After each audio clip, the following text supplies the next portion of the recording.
Assalamualaikum warahmatullahi wabarakatuh. Alhamdulillahillazi anzala ala abdil kitaba wa lam yaj'al lahu iwaja. Asyhadu an la ilaha illallah wahdahu la syarikalah wa asyhadu anna Muhammadan abduhu wa rasuluh. Allahumma sholli ala Muhammad wa ali Muhammad. Allahumma sholli ala Muhammad wa ali Muhammad. Allahumma sholli ala Muhammad wa ali Muhammad. Qala Allah Ta'ala fil Qur'anil Karim, A'udzu billahi minasyaitonir rajim. Bismillahirrahmanirrahim. Ya ayyuhalladzina amanu udkhulu fis-silmi kaffah wa la tattabi'u khutuwatis syaiton innahu lakum aduwwun mubin. Shadaqallahul azim.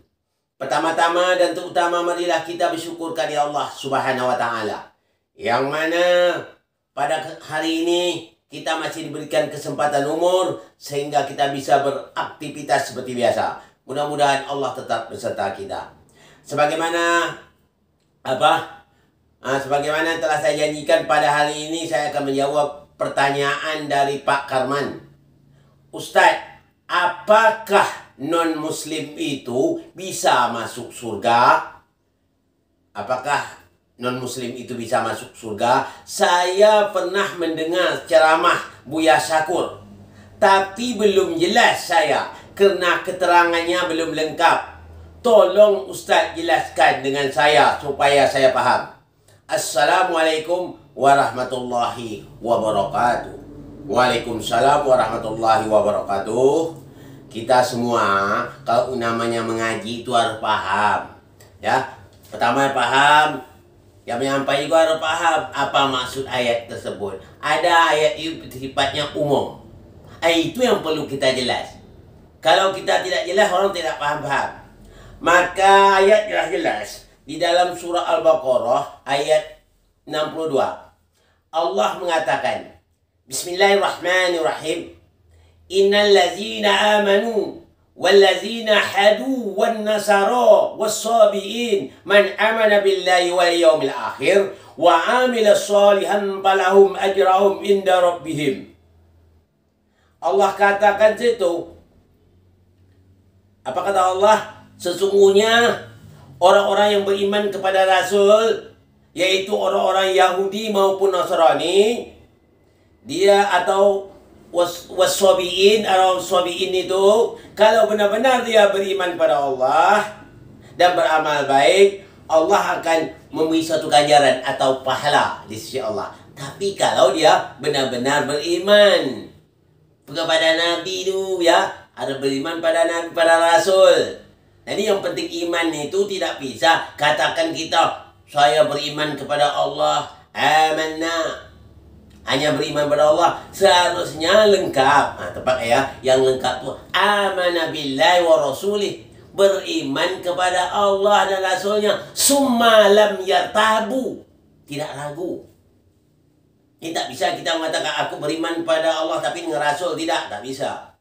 Jadi orang-orang Yahudi itu atau Nasrani itu kalau dia konsekuen beriman kepada Allah dan Rasulnya, yang nama Rasul sini ada Nabi Muhammad SAW, baru dikatakan golongan orang beriman.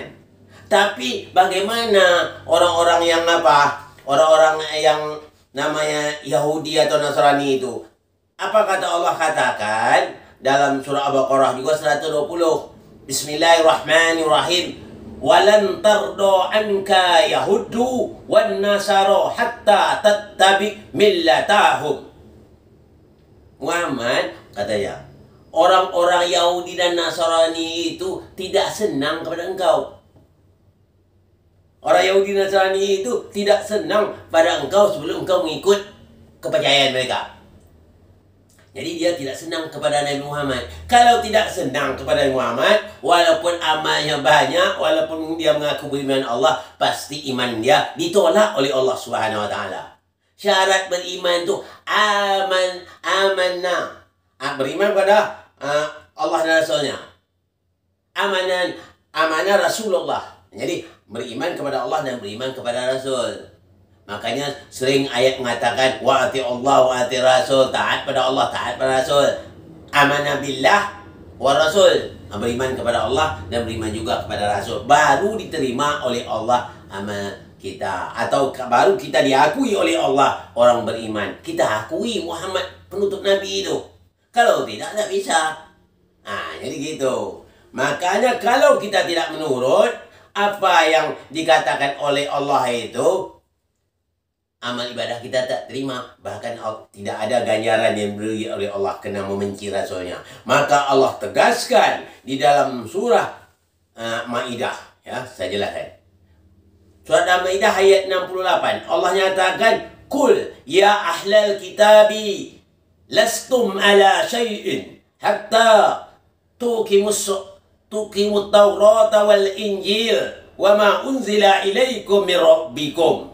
Itu kata Allah. Wahai ahli kitab, kamu tidak dipandang sedikit pun beragama sebelum engkau menegakkan, kata Allah, yang di situ sebelum kau menegakkan Taurat, ya, menegakkan Taurat, Injil dan Al-Quran. Kalau belum dia mau menegak yang namanya Taurat itu atau Injil dan Al-Quran, belumlah dikatakan dia beriman itu. Bahkan dipandang dia tidak beragama sekali. Jadi Allah pandang dia sangat rendah sekali orang ahli kitab ini karena dia tidak menegakkan Taurat, tidak menegakkan Injil, tidak menegakkan Al-Quran. Jadi kalau pada zaman Taurat itu, pada zaman Musa itu, orang-orang ahli kitab itu harus patuh dengan kitab Taurat itu. Setelah itu timbul namanya Injil. Dia sangat taat pada Injil. Sekarang sebagai penuntut Al-Quran, mereka itu harus tunduk kepada Al-Quran. Dalam kata lain, harus berwilayah dengan Muhammad Rasulullah Sallallahu Alaihi Wasallam. Kalau tidak, takkan bisa masuk surga. Kalau kita mengingkari keberadaan Nabi Muhammad, semua amal ibadah kita ditolak oleh Allah Subhanahu Wa Taala. Nah, ini bukan jelas kan? Jadi bukan sebarang-sebarang untuk masuk surga itu, ya. Ada syaratnya ditetapkan oleh Allah Subhanahu Wa Taala. Memang Nabi juga pernah mengatakan, kalau satu pun, jangankan Nabi, keluarga kami saja, ahli bait kami saja membenci saja, walaupun amalnya setinggi gunung, tidak diterima, tetap dia dicampakkan oleh Allah ke dalam neraka. Jadi kita kalau mau tidak dicampak oleh Allah dalam neraka, kita wajib semuanya mencintai Rasulullah Nabi Muhammad SAW beserta ahlul baitnya. InsyaAllah kita diselamatkan oleh Allah. Itu kata Allah. Jangan ada, ini penekanan saya. Jangan ada ragu lah. Ini banyak yang ragu nih. Boleh saja katanya Allah berkuasa. Allah memang berkuasa. Dia tidak mengingkari janji. Ya, kalau kata Allah itu merah, tetap merah. Jangan pula kita beranggapan bisa Allah membikinkan biru. Ya bisa, tapi dia tak melakukan itu semua. Dia tidak memungkiri janji. Kalau kata dia orang demikian itu masuk neraka, ya masuk neraka. Kalau orang itu dikatakan masuk surga, masuk surga. Bukan kita yang memvonis demikian, Allah. Ini kadang-kadang tak tahu pula nih. Disangkanya kita yang memonis. Menurut Allah demikian. Itu setengah up to you. Mau terima ya tidak, itu tak banyak masalah. Kami cuma menyampaikan yang benar dari Allah. Mau diterima silakan, tidak diterima silakan. Kita nyanyi. Mau beriman silakan, mau tidak beriman silakan, ya. Allah sedikit pun tidak rugi. Seandainya penduduk bumi tidak beriman kepada Allah, Allah juga tidak rugi.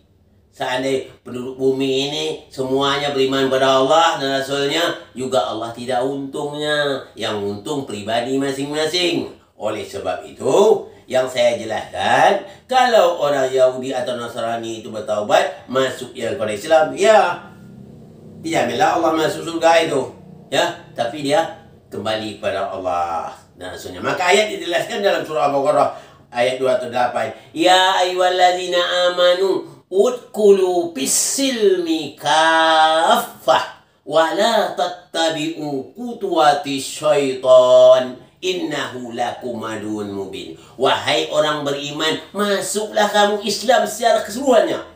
Jangan ikut langkah setan. Langkah setan itu apa? Tidak mau berislam. Itu nama langkah setan namanya. Innahu lakum aduwwun mubin. Sesungguhnya syaitan itu musuh kamu yang nyata. Mudah-mudahan Pak Karman mengerti ya dengan penjelasannya ini. Ya, tidak ada alasan lagi, sudah lengkap dengan ayatnya ya. Ya, jadi kalau yang betul dalam ayat ini, saya jelas sebagai tambahan, orang-orang ahli kitab itu, kalau dia tidak mau melaksanakan, tidak patuh dia melaksanakan Taurat atau Injil itu atau Al-Quran, maka dia tidak dipandang Allah beragama sedikit pun. Ya, tapi kalau dia bertaubat bagaimana? Dilaksanakannya, ya, apa yang tertulis dalam kitab Allah, beriman kepada Al-Quran, beriman kepada Rasulullah, pasti dia mendapat tempat yang baik. Itu kata Allah, bukan kata saya. Ini saja yang dapat saya sampaikan pada kesempatan ini. Mohon maaf dari segala kekurangan. Wabillahi taufiq wal hidayah. Assalamualaikum warahmatullahi wabarakatuh.